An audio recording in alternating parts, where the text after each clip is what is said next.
My name's Kenneth, but everyone calls me Ken. I'm 60 years old, and I've never really been the center of attention type. I'm more the show up early, leave late, clean the dishes no one notices kind of guy. For most of my life, that's how I operated with my family, my friends, my job. I worked in logistics for 34 years before retiring last fall. Not glamorous, but I was good at it. Solid, reliable, predictable. The guy who'd pick you up from the airport even if your flight landed at 2 a.m., no questions asked. So when my 60th birthday started inching closer, I wasn't expecting fireworks. But my family made a bigger deal of it than usual, teasing me for weeks. My daughter Lily would grin and say, "You'll never forget this one, Dad." And my son Josh, always the loud one, kept nudging me with lines like, "Big 6-0 coming up. You ready to cry like a baby when you see what we planned?" I figured they were planning a dinner, maybe even a surprise party. My wife, Dana, would just smile whenever I asked and say, "It's all coming together." She had that twinkle in her eye she used to have when we were still dating back when surprises meant weekend getaways and not forgetting to put the bins out. Now, a bit of context. I've always been the planner in the family. Every holiday, every birthday, every vacation itinerary down to the minute, I made it all happen. Cabo had been on my mind for a while. It wasn't a bucket list trip or anything, but Dana always talked about the ocean there, the cliffs, the colors. I had spreadsheets of resorts, maps of scenic drives, even a folder on my desktop called Cabo 60. For months I chipped away at the planning, budgeting, booking excursions, cross-referencing the weather. I never explicitly said, "This is for my birthday," but it was implied. Everyone knew. They'd glance at my laptop and say, "Ooh, is that the trip?" And I'd nod and go, "Yup, gonna be the big one." So when my birthday finally arrived, early April, cold snap still lingering, I was genuinely excited. I hadn't felt like that in a while. I put on a new shirt Dana bought me, one of those linen button-downs she said made me look like retired George Clooney, and waited downstairs with my coffee, expecting something. Balloons? A pancake breakfast? At the very least, my family bursting through the door yelling surprise. But no one came. The house was quiet. Too quiet. I wandered around thinking maybe they were hiding, or maybe I'd walked into my own surprise party too early. But the lights were off. The dining table was bare. There was no note on the fridge, no "back soon," scribbled on a napkin. Just my phone buzzing with a single calendar alert. Flight to Cabo, 3 p.m. I remember blinking at it for a second, confused. Then it hit me like a slap. That wasn't a reminder. That was a receipt. I opened the shared family calendar, something I'd insisted we use years ago when Lily kept forgetting dentist appointments. And sure enough, there it was. Dana, Lily, and Josh all listed on the same 3 p.m. flight. Same airline. Same day. Same destination. I sat down. I didn't feel angry at first, just this hollow sort of confusion. I checked every corner of the house, still half convinced this was some elaborate joke. Maybe they were at the bakery picking up a cake. Maybe they were waiting at the airport to surprise me with a blindfold and a boarding pass. Then I opened Instagram. Josh had posted a story. I tapped it, heart racing. It was a shaky video of him on a resort balcony, shirtless, drink in hand, yelling, "Best family vacation ever." Then, and this part I'll never forget, he turned the camera on Lily and Dana, clinking glasses, both smiling. Dana shouted over the wind, "Cabo 2024, baby." And Josh added a caption, "minus the mood killer." I stared at that for what felt like a lifetime. Mood killer. I didn't need to ask who that was meant for. I didn't comment. I didn't text. I just sat with it. I remember getting up to pour myself another coffee, hands trembling a little, but otherwise numb. That kind of silence, when it's not just around you, but inside you, it's almost louder than yelling. I thought back to every dinner I'd paid for, every holiday I organized, every early morning airport run, every time I'd stepped aside so someone else could feel special. And now, on my 60th birthday, the people I'd given everything to, planned everything for, had taken the trip I built from scratch and left me behind like I was baggage that exceeded the weight limit. The first day, I didn't answer any calls. Not that there were many. My sister sent a text, "Happy birthday, big bro." I just replied, "Thanks." She didn't know. None of my extended family did. That evening, I ate leftover chili and watched a documentary about orcas. I couldn't bring myself to turn on the porch light. Day 2, I got a text from Dana. "Signal's bad here, but hope you're doing something fun today." I read it twice. Fun? That was the word she chose? That same day, I got a notification that Lily tagged me in a Facebook memory from a family trip to Yosemite 5 years ago.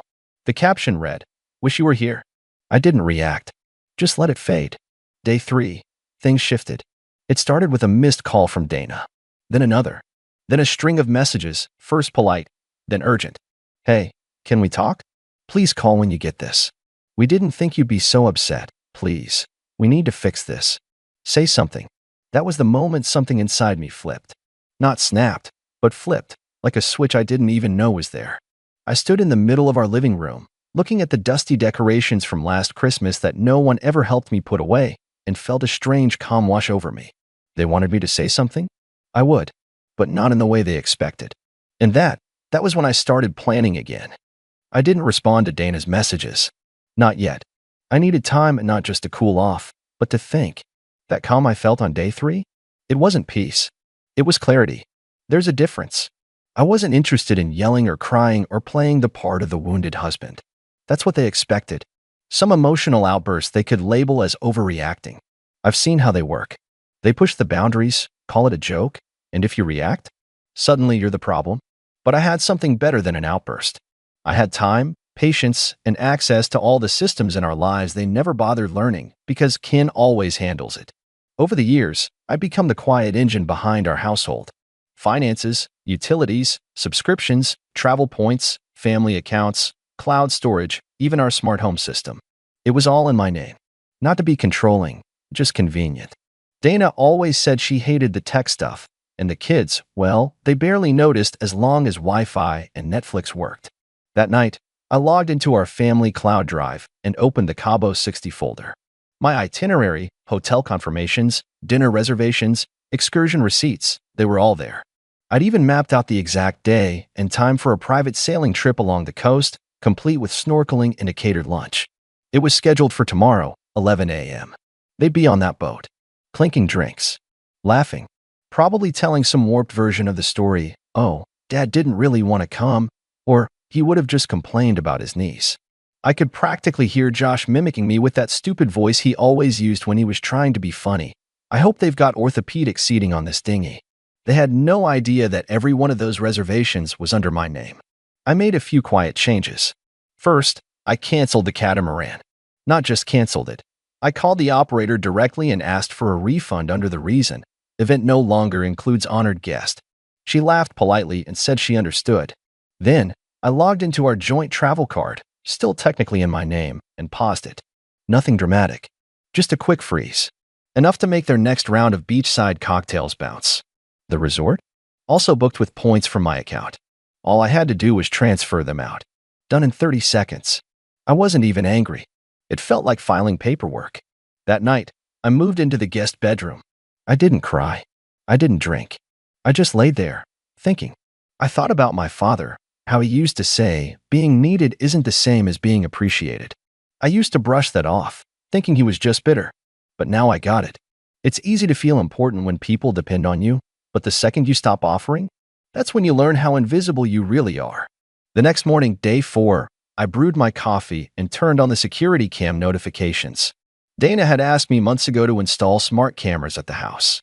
Not for security, she said, but to keep an eye on deliveries. She hated missing her packages. At 7:14 a.m., the front camera lit up. A black SUV pulled into the driveway. Josh got out first. His face looked strained. Then Lily, dragging a roller bag. Dana came out last. She looked tired. No makeup, hair in a messy bun, sunglasses even though the sky was gray. They stood at the door for a while, checking their phones. Josh rang the bell. Then again. I didn't answer. Instead, I watched from the upstairs hallway, behind the curtain, completely silent. They stood there for 5 more minutes. Then Dana tried the door. It was locked. She turned to the others, saying something I couldn't hear, and pulled out her phone. My phone lit up instantly. "We're home. Please, Ken. Just talk to us." Then, I didn't think it would hurt you this much. It was supposed to be fun. You were never clear you wanted to come. I put the phone face down. They eventually left. I heard Josh mutter something as they walked off, probably another jab. I went downstairs after they were gone and saw a small white box left on the welcome mat. I brought it inside and opened it. A cupcake. Vanilla, with blue frosting and a single candle. No card. Just a sticky note that said, "Let's not make this a big deal. Please." That's when the first crack hit. Not in my voice, not in my resolve, just in the illusion I'd been living under for years. The illusion that I mattered to them in the way they mattered to me. That if I ever truly needed to be seen, they'd do it. I placed the cupcake in the trash, took a breath, then opened my laptop again. I didn't send them a message. I didn't leave a note. Instead, I opened the family drive, went to the shared memories folder, and quietly deleted every photo I'd ever uploaded of our vacations, holidays, birthdays, everything I had taken. They were all backed up elsewhere. I'm not cruel, but they didn't deserve to access the life they edited me out of. Then I did something even quieter. I changed my will. You see, I'd never bothered to update it since Lily graduated. It still had them listed as co-beneficiaries. All three. I sat with that for a while. Thought about Dana's smile when she told me it's all coming together. How rehearsed it felt now. How hollow. I called my lawyer. Asked for a private meeting. And for the first time in decades, I didn't leave them in the loop. That afternoon, Dana came home alone. She knocked on my bedroom door. Her voice was softer than I'd heard in years. "Ken? Please, can we talk? Please. I know I messed up." I stayed silent. She lingered for a moment. I heard her sniff once. Then her footsteps trailed off. I sat on the edge of the bed, hands folded, thinking of all the birthdays I'd spent making everyone else feel special. All the sacrifices. The times I stayed up late baking for school events. The weekends I gave up to drive them to dance practice, soccer games, airport pickups. Not for thanks. Just for love. Now, for once, I wanted to see what happened when I gave. Nothing. The phone buzzed again that night. A new message from Josh. "Dad, you're being petty. It was just a trip. You're seriously ruining the family over a misunderstanding." I didn't reply. But in my head, I finally said something I'd been holding back for years. "No, Josh. You ruined it." I just finally noticed. The next morning, I woke up earlier than usual. The house was still dark and quiet, the way it used to be when the kids were little and I'd sneak out to shovel snow or start breakfast before anyone else was up. But this time, I wasn't doing anything for anyone. I sat in the kitchen, hands wrapped around a hot mug, letting the silence settle in. It didn't feel empty anymore. It felt earned. By 9 a.m., Dana tried again. She knocked, lightly, this time, and spoke through the door. "I've made coffee," she said. "There's banana bread. You can have the first piece." She waited. I didn't answer. Eventually, I heard her walk away. She tried again at lunch. This time, she came with the soft, apologetic tone I'd heard her use on neighbors or friends she wanted something from. "Ken, I'm so sorry. Truly. I don't know what I was thinking. I just wanted to give the kids a break. That's all. I never meant to hurt you. Can we talk? Please." I kept quiet. Not because I wanted to be cruel, but because I wasn't ready. She had said, a break. That was what Cabo was, a break from me. After everything I'd done to make that trip happen, she decided it would be better without me there. And then posted the photos. Smiled for them. Raised a glass. Didn't think once about how that would feel. In the afternoon, I drove out. I didn't say where I was going. Didn't leave a note. I just needed space. I parked by the lake 20 minutes from town, where we used to take the kids to skip stones when they were younger.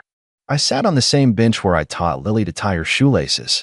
That memory hit me hard, her little hands fumbling with the laces, her head tilted just like mine when she was concentrating. I had been the constant. Every scraped knee, every broken bike chain, every canceled trip or sudden bill, I handled it. I was the one they leaned on, silently, fully, without ever really saying thank you. Maybe they thought I'd always be there. Maybe they'd grown so used to me handling everything that they forgot I had feelings, too. That I could be hurt. And what gnawed at me the most wasn't even the betrayal. It was the realization that none of them thought I would react. They had gone to Cabo, fully confident that I'd either shrug it off or, worse, blame myself. And the moment I didn't play along, the moment I stopped feeding the illusion, they panicked. On the way home, I stopped by my sister's place. Emma and I hadn't always been close, but she had an honesty about her I respected. I told her what happened, not in detail, just the broad strokes. She stared at me, stunned. "Wait, they actually left without you?" she asked, her face hardening. "On the trip you planned?" I nodded. "That's insane, Ken. That's not just inconsiderate, that's vicious." We talked for hours. For the first time in years, I felt like someone was actually hearing me. Emma didn't try to defend them. She didn't say, "I'm sure they didn't mean it." She just shook her head and said, "They took you for granted. And they finally pushed too far."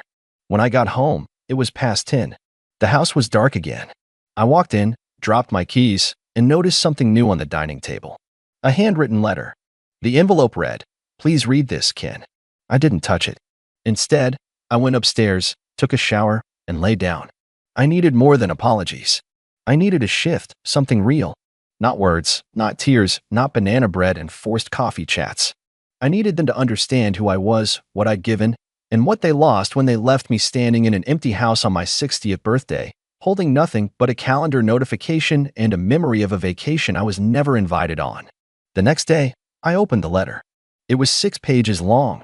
Dana had poured it all out, her guilt, her confusion, her justifications. She admitted she thought I wouldn't mind staying behind, that I'd need the rest, that I'd seem tired.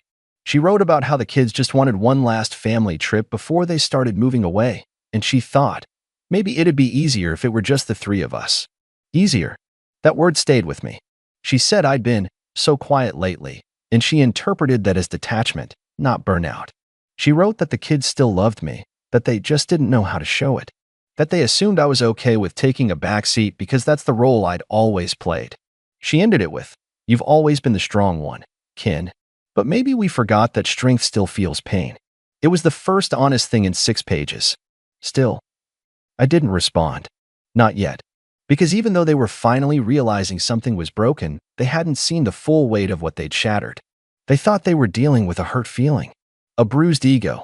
What they hadn't realized yet was that they were facing something far more dangerous. A man who had spent his life building a home, finally starting to ask if it was time to leave it. I waited another 3 days. No response from me. No calls. No texts. I didn't touch the letter again. I let it sit on the kitchen counter like an unpaid bill, evidence of something overdue.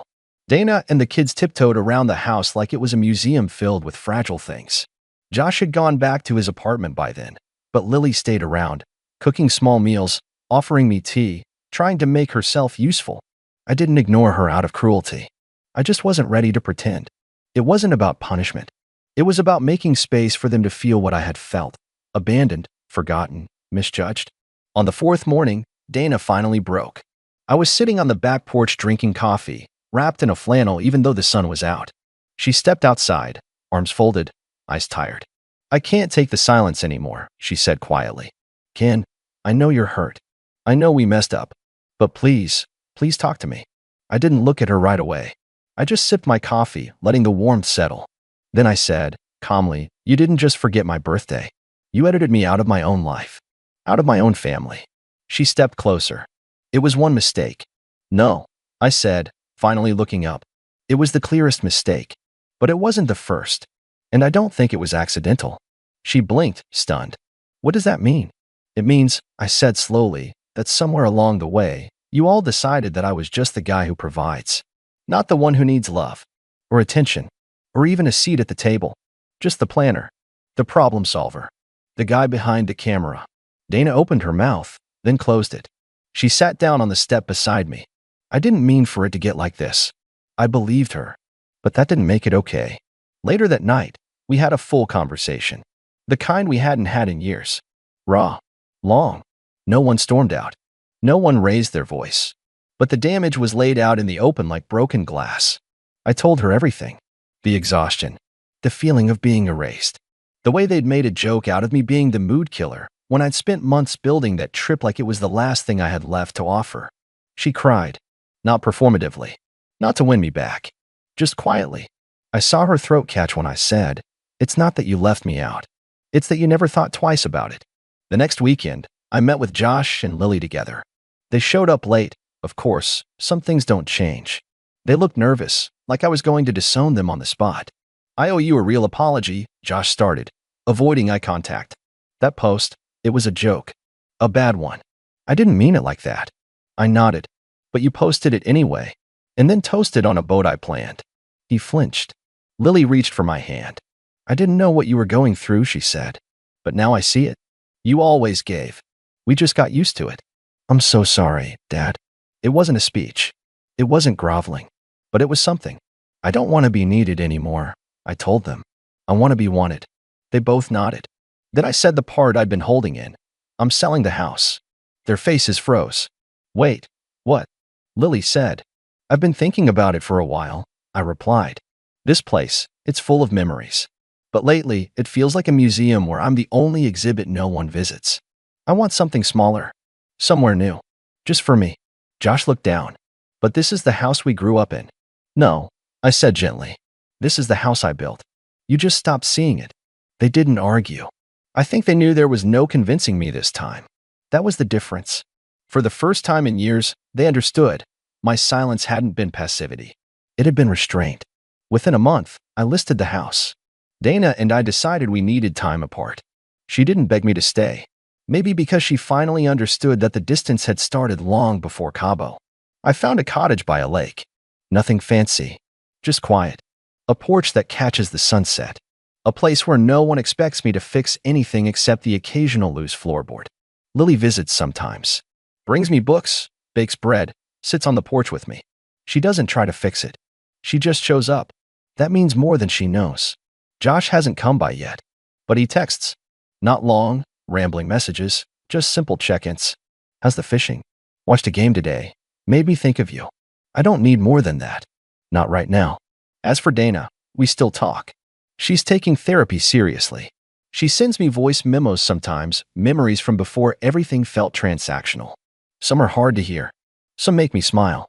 I don't know where we'll end up, but I know we both needed the silence to remember the sound of each other's voice. And me? I turned 60 sitting in an empty house.